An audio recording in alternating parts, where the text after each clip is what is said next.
1987 was the year G.I. Joe went big time with a full-length animated movie, and just like clockwork, Hasbro was ready with a fresh batch of new Joes, perfect for the spotlight. Crazy Legs, the assault trooper literally ready to be dropped into battle. Psyche-Out, the mind games expert, armed with radar dishes and a psychology degree. Outback, the scruffy survivalist who looked like he could wrestle a bear and then grill it for breakfast. Fast Draw, a walking missile silo with twin launchers and a death wish. And Sneak Peek, who had a humongous periscope for some reason. They were cool, toy-ready, and full of character. Yet somehow, Hasbro decided that none of them were better than this guy.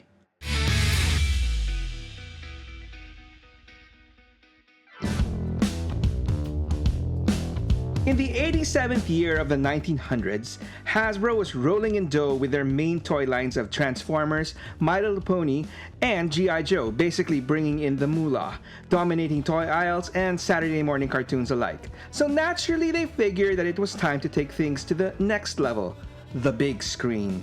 Animated movies for all three brands, with each one promising to tell bigger stories, explore new worlds, and, well, let's be honest, introduce shiny new characters to sell more toys. For G.I. Joe, the movie, that meant going all in on the bizarre and controversial realm of Cobra-La la la la la la la la la, but also giving us the Rawhides, a squad of new Joe recruits based on the latest figures of the year.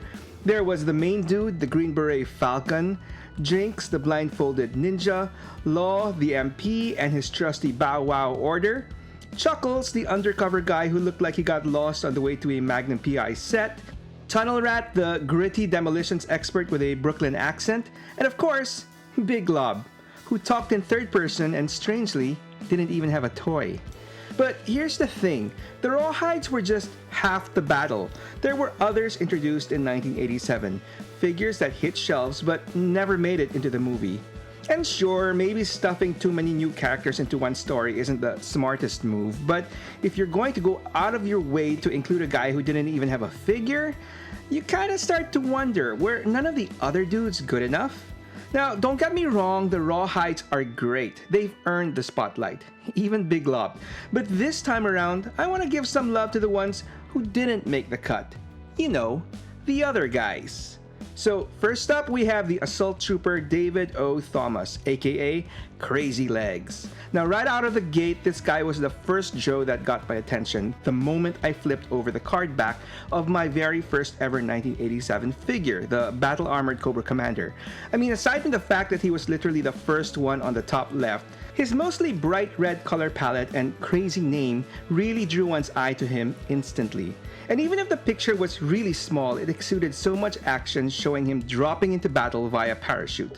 Now, by this point, Hasbro was already in the business of replacing older characters with newer ones with the same specialties or designations.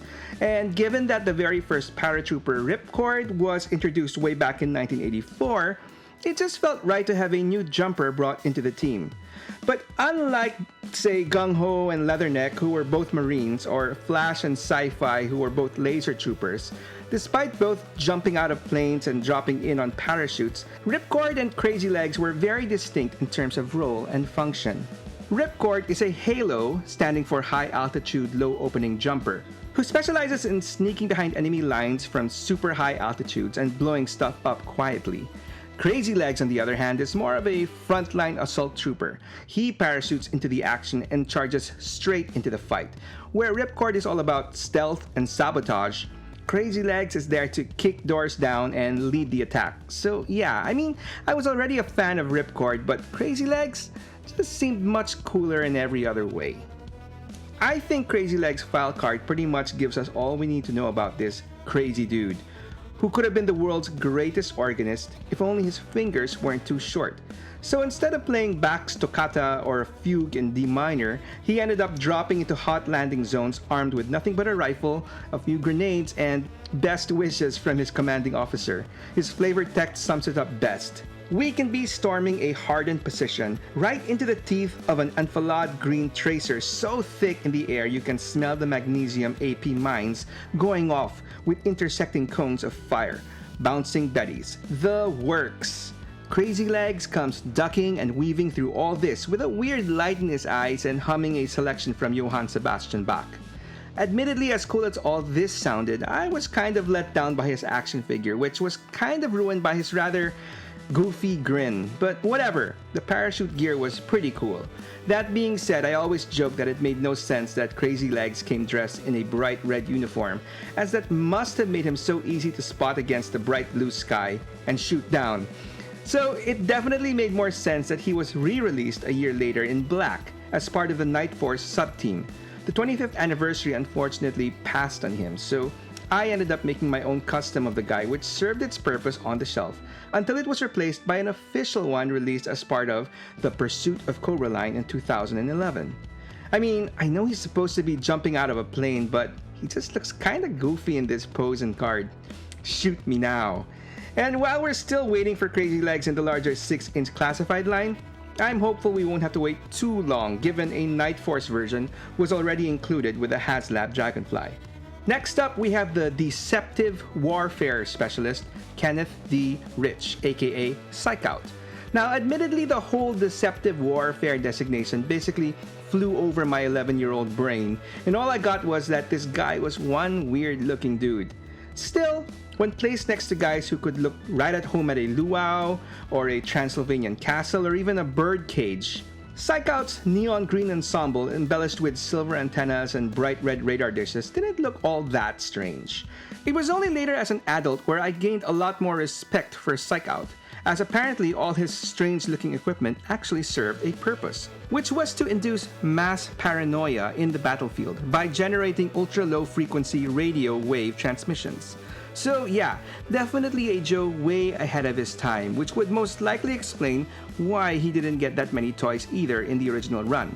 Still, he did outdo Crazy Legs in the action figure department, as aside from joining him in Night Force with a darker recolor, Psyche-Out was also released in Tiger Stripes in the UK, and got a newer designed figure in 1991 as part of the Sonic Fighters, with even more amped up tech, i.e.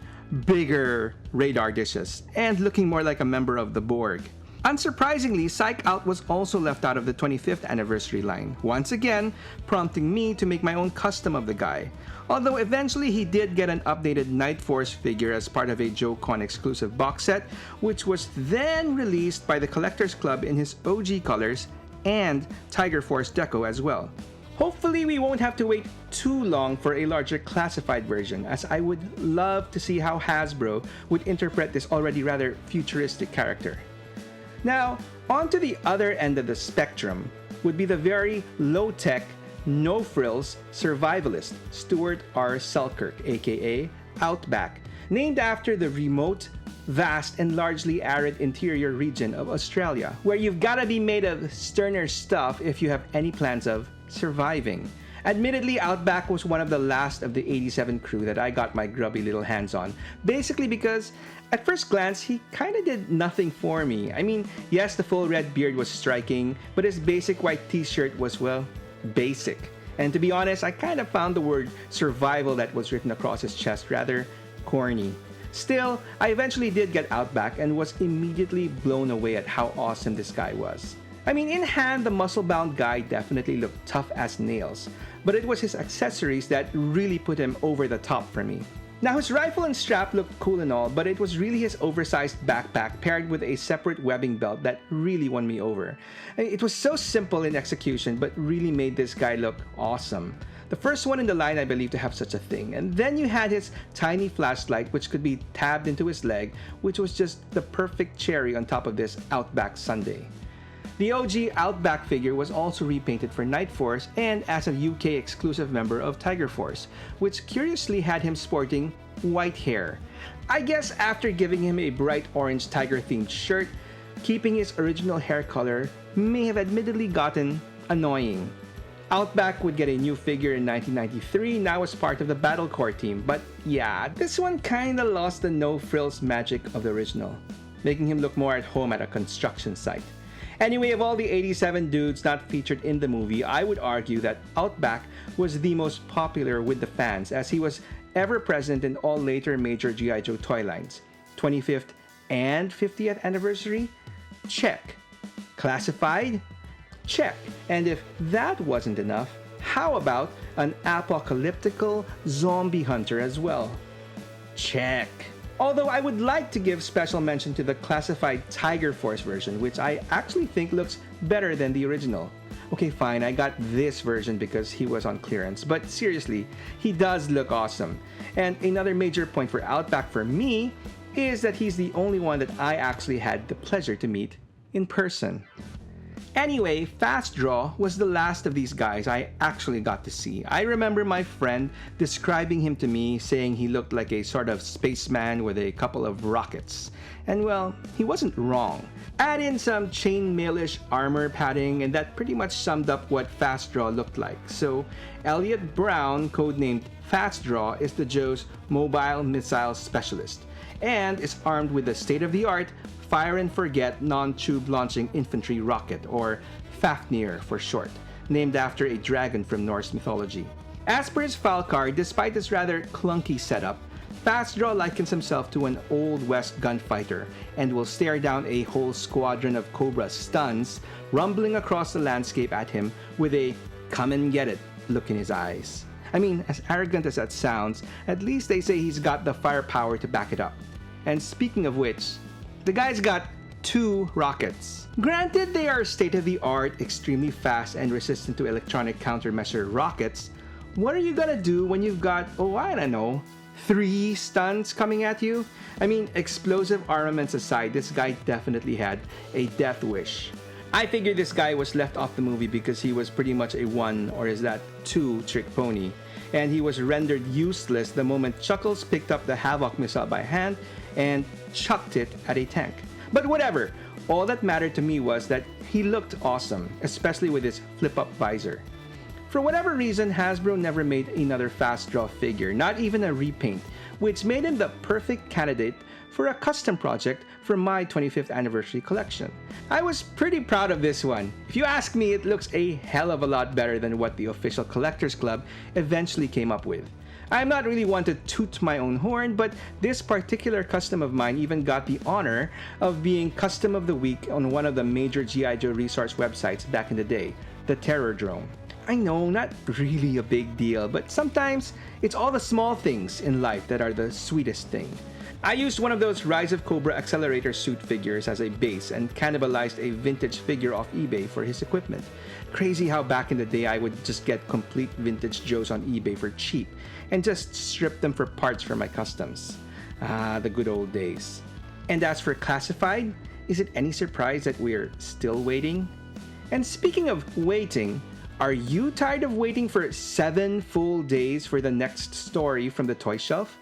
Well, how does early access sound for you? If you've been enjoying my stories, I'd like to invite you all to help me out big time by considering being a friend of the Toy Shelf, where aside from early access to my main content, you'll get extra stuff like collection tours, reviews, and stories on other toy properties, all for a teeny tiny amount. All you gotta do is click on the join button on my channel homepage and that's it. But as always, any way you choose to help, like liking, sharing, commenting, and giving a sub, would be greatly appreciated, so thank you. And last but not least, we have the Advanced Recon Specialist Sneak Peek. Now, I know what you're thinking, don't deny it. This guy kinda doesn't physically look like a Joe. I mean, yes, body positivity aside and all, while he looks like a nice guy, he doesn't really give off the vibe of a hardened or elite soldier. That being said, I would argue that Sneak Peek actually has one of the more interesting and unique origin stories, as he was created by Hasbro in honor of an actual person. As the story goes, famous American author Stephen King created the Cobra character Crystal Ball, and so in thanks, the Joe Sneak Peek was created in honor of King's own son, Owen, who was supposedly a huge G.I. Joe fan. So yeah, that would explain his very distinct look as well as his real name, Owen King, who was born in Bangor, Maine, which is where King lives. Now, interesting backstory aside, I'm not gonna lie, visually this has got to be one of the worst looking Joes on the roster. I mean, his helmet makes him look like a crew member of Dark Helmet's ship, and his knee-high black boots just don't do him any favors either. It was just an all-around odd outfit. And then you have his accessories. Now, the M16 is cool, but what's up with that enormous periscope? I mean, seriously, how in the world does he manage to sneak around carrying that thing? Anyway, his original figure was released a couple more times in the darker Night Force theme and the UK exclusive Tiger Force colors as well. But that was it. Like many of his fellow 87 wavemates, Sneak Peek was also skipped in the 25th anniversary line, and so I made a custom of him too. I remember finding this random Star Wars figure in the sales bin of loose figures that immediately screamed Sneak Peek to me. For the life of me, to this day, I have no idea who this was. Does he look familiar to anyone? If it does, please let me know in the comments below. Eventually though, the G.I. Joe Collectors Club would give us an official modern update of Sneak Peek in OG and Tiger Force decos, both of which I didn't bother to get. I mean, I don't know, it just isn't Sneak Peek without those big black boots. Anyway, as cool as these guys were, for whatever reason, none of them made their grand animated debut in the 1987 movie. Like, I know I give Big Lob a lot of slack, but I just find the fact that they went out of their way to make a completely new character to round up the rawhides instead of getting at least one more new 87 Joe just seems a little sus. See, I can speak the current kiddie lingo. Not bad for a senior if I do say so myself. That being said though, I honestly wouldn't read too much into it, as their reasons could have been something beyond their control. Like, given these movies are put into development years prior, the other dudes may not have even existed yet and were just sparks of ideas swimming around in Hasbro Creative's collective brains.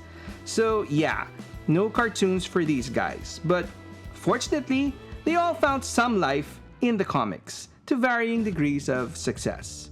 So let's start with the least spectacular of the group, Fast Draw, who made his comic debut as part of a group assembled by Chuckles, alongside Law and Order and Falcon, to investigate some fishy business tied to some extremists in the Pentagon. Anyway, together with General Hawk, whom they gently coerce into helping them, Fast Draw and company are able to stop the extremists from launching a huge rogue missile straight into Cobra Island. And they also scuffle with a bunch of dreadnoughts on Miami Beach. To be honest, I mean, Fast Draw is just there, standing around in his big and bulky suit like in the middle of a living room.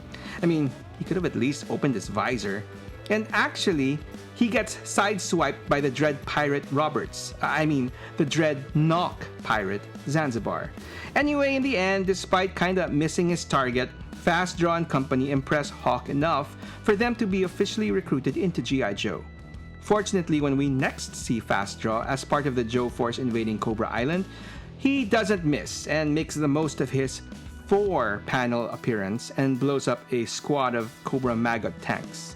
Honestly, it's not much of a comics resume, but Fast Draw can find solace in the fact that, at least from what I know, he didn't die, which unfortunately is not what we can say for the next two, or is that 3 mates.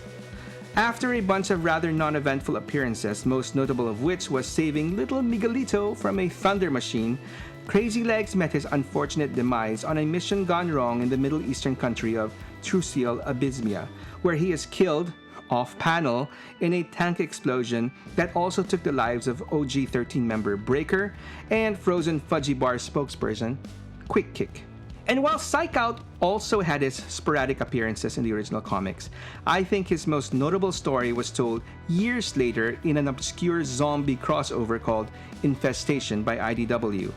Psyche-Out is surprisingly front and center as he, along with the Baroness, battles zombie-infected battle android troopers inside a secret underwater Cobra base.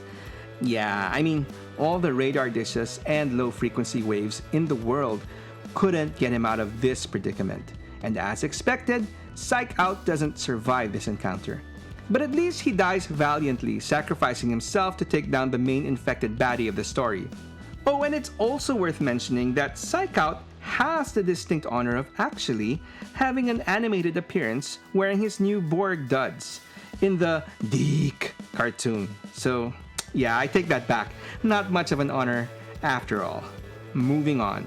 As heroic as Psyche-Out's actions were in that infestation storyline, I would consider Sneak Peek's death to be the most poignant.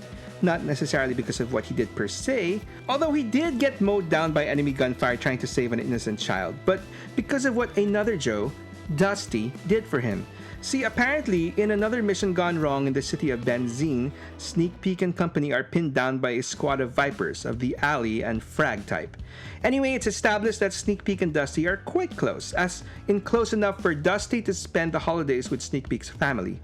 Anyway, in one of those family dinners, Sneak Peek's mom makes Dusty promise that should anything happen to her son, to bring back his body.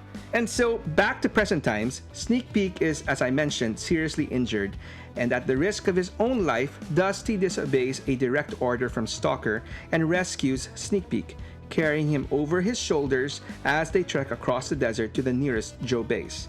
Unfortunately though, by the time they arrive, Sneak Peek has been long dead, and when questioned about his actions, Dusty simply mentioned that he kept his promise. It was one of those moments that really got me, even back then, and really showed me how the original series was definitely more than just a glorified toy commercial. Unfortunately, all that would be undone, retconned years later when it was revealed that Sneak Peek survived. Yup, his death was apparently an elaborate ruse in order to place him in a deep cover mission, and poor Dusty, who lugged his big ass across the desert, was apparently not in the loop on all of this. And when he finally finds out the truth and confronts Sneak Peek about it, the dude was just so nonchalant about it, flatly stating that he would have had to kill Dusty had he known about his top secret mission. I mean, talk about hole. Anyway, last but not least, we have Outback, who, true to his designation as a survivalist, did not die in the comics. In the original series, Outback is best known for being part of a team led by Stalker with Snowjob and Quick Kick, who gets captured in the foreign country of Barovia. Well, the latter three get captured. Despite his objections, Outback is ordered to escape and return to base, where he is greeted by some rather annoyed Joes who clearly didn't understand the gravity of the situation, or the fact that he was literally following a direct order. Anyway, Leatherneck specifically makes it known that he is not thrilled with Outback being back. And well, not a man of many words, Outback basically tells him to piss off by sticking his knife right up to Leatherneck's neck. But don't worry, kiddies, apparently these guys end up as pals years later in the Devil's Due pages. They're side by side storming the beach of Cobra Island, and when Outback gets taken down, don't worry, he obviously survives. Leatherneck retaliates by blowing up a tank for shooting his friend. And speaking of friends, that, my friends, would pretty much cover it for the 1987 B-Team. Okay, yeah, I guess to label them as such would kind of be unfair, but the fact that they were left out of the G.I. Joe movie does give off that impression, doesn't it? But imagine all the missed opportunities, like seeing Crazy Legs jump out of a plane with Beachhead accidentally getting tangled in his parachute, or Psyche-Out, psychoanalyzing the Masked Ranger and getting to the bottom of why he doesn't like to use deodorant, or Sneak Peek, smacking one of those damn royal guards in its head with his giant periscope. So, what do you think? Could any one of these guys have made a great member of the Rawhides? Or I mean, at the very least, been a better inclusion than Big Lob? Okay, I'll stop. When it comes to the Rawhide Grenadier, I've got nothing but big love for Big Lob. In fact, I did an entire episode on the guy, so why not check it out over here? Or if you want my latest story, you can check this video out over here. Either way, thanks for watching, and I hope to hear from you in the comments below. Go ahead, tell me your story.